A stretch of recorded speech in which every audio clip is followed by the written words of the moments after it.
Minodo for today's video. Magandang araw mga mare. Breast chicken fillet na hiniwa ng maliit ang aking ginawang meat.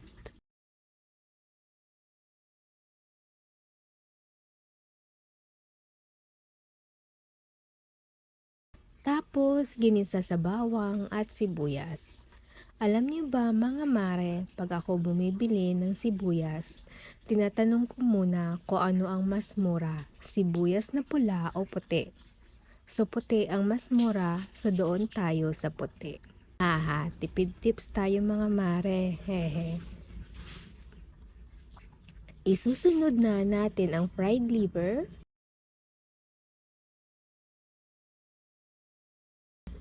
hot dogs,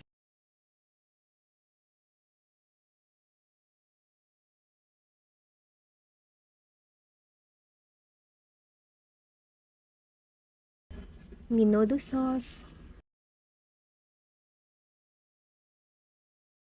tubig, liver spread,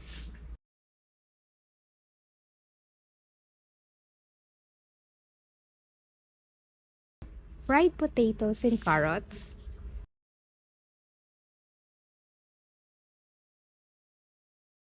pakuluan, titimplahan,